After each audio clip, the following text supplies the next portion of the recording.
নমস্কার। আজ মাননীয় মুখ্যমন্ত্রী West Bengal Shri Suvendu Adhikariji mid day meal, স্কুলের যত মিড ডে মিল সেটা স্কুলের পাইলট প্রজেক্টের সঙ্গে জুড়ে দিয়েছেন। তাতে আবার টিএমসির যারা ভাবনধারা দোচে একটা নেতা আছে, তারা আবার বলে এ তো মিড ডে মিলে ডিমই নাই, ছেলে মেয়েদের স্টুডেন্টদের মস্তিষ্কের বিকাশই ঘটবে না। আরে আপনাদের কোনো জ্ঞানকাণ্ডই নেই, কোনো পরেরই নেই কোনটাতে কী ক্যালোরি আছে। আপনি কি জানেন যে আপনি বড় বড় কথা বলছেন?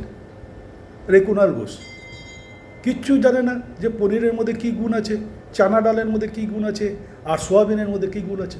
কোনো ইতিহাসই না। মুসুর ডাল পর্যন্ত কী গুণ আছে, 99% প্রোটিন আছে। ভারতের যে সনাতনী সব সব সব প্রকার ধর্মের কথাই বলছি। যদি বাচ্চাদের ডাল, ভাত, পনির, মুসুর ডাল, সোয়াবিন যদি পায় না, ভরপুর খাওয়া, এটা ভরপুর শরীরের পক্ষে ভালো, কোনো ব্যাধি হবে না, কোনো ব্যাধি হবে না। আর আপনি বড় বড় ভাষণ দিচ্ছেন, ডিম নাই, ডিম নাই, ডিম নাই।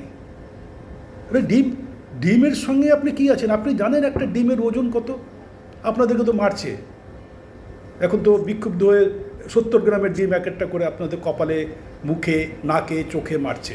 দেখতে পাচ্ছেন না? একটা দেখে নিন, একটা হাতে ক্যাচ করে নিয়ে না ভালো করে ওটা ওজন করে নিন। ওটা 70 গ্রাম একটা ডিম, তার মধ্যে 78 থেকে 90 কিলো ক্যালোরিজ থাকে। যদি দুটোও দিই, মিড ডে মিলে দুটোও যদি দেওয়া হয়, তবুও আপনার 200 ক্যালোরির অ্যাপ্রক্সিমেট হবে। আর 100 গ্রাম সোয়াবিনে কী আছে জানেন? 345 থেকে 350 কিলো ক্যালোরিজ আছে। আপনার ওজন, আপনার কি জানেন আপনি ব্যাপারটা কোথায় গিয়ে দাঁড়াচ্ছে? আর পশ্চিমবঙ্গ সরকার কি চাইছে? এ তো ভীষণ ভালো সুব্যবস্থা করেছেন ওনারা। কমসে কম বাচ্চাগুলো, পরিবারগুলো খেয়ে বাঁচবে। আপনার কোনো আইডিয়া নেই পনিরে 100 গ্রাম পনিরে কী আছে? 265 থেকে 320 ক্যালোরিজ আছে। ছাড়ুন, ওটা ছাড়ুন। চানা ডাল 100 গ্রামের মধ্যে 350 থেকে 380 ক্যালোরিজ আছে। তাহলে আপনি কিসের কথা বলছেন যে ইসকন ভরপুর নাস্তা দিচ্ছেন না, নিউট্রিশনাল বেনিফিটস পাবে না ছেলেমেয়েরা? কি বলেন উল্টো পাল্টা, মানুষকে বিভ্রান্তি করছেন। আবার ওই বিধানসভায় বসে এগুলো করা উচিত না। যে সময় আপনাদের ক্ষমতা ছিল আপনারা করেছেন কি? আপনারা শুধু একটা ট্যাগ লাগাচ্ছেন, ইসকন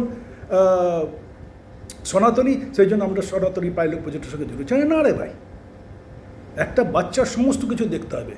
চানার ডাল থেকে শুরু করে, পোলাও থেকে শুরু করে, ক্ষীর থেকে শুরু করে, সোয়াবিন থেকে শুরু করে, আপনার পনির থেকে শুরু করে সব কিছু দেওয়া হবে।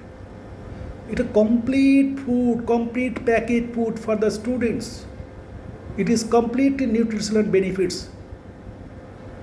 একটু জানুন ব্যাপারগুলো, তবে গিয়ে তর্ক করুন। খুব ভালো কাজ করেছে। আমি তো শুভেন্দুবাবুকে একদম আমার মন থেকে, দিল থেকে আমি নমস্কার জানাচ্ছি। এটা খুব ভালো কাজ করেছে, খুব ভালো কাজ। আগে জানে এরকম বাচ্চারা, স্কুলরা বেনিফিটস হতে থাকে, শিক্ষার অগ্রগতি হোক, নিউট্রিশনের বেনিফিট হোক। মানুষ, দুটো গরিব লোক যে মাছ ভাতের ব্যবস্থা করেছেন মা অন্নপূর্ণা ক্যান্টিনে, এরকমই চলতে থাকুন। এসেই প্রগতি হবে। প্রগতি কেন হবে না? এখন মাস হয়েছে, 2 মাসও তো হয়নি সরকার।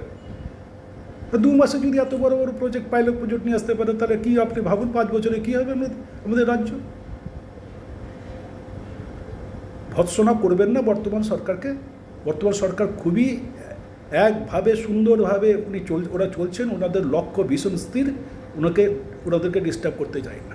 যাই হোক, আবার অনেক অনেক শুভেচ্ছা, আন্তরিক শুভেচ্ছা, নমস্কার জানাচ্ছি পশ্চিমবঙ্গ সরকারকে, বিশেষ করে শুভেন্দু অধিকারী সাহেবকে আমার নমস্কার। জয় হিন্দ, জয় ভারত, জয় পশ্চিমবাংলা।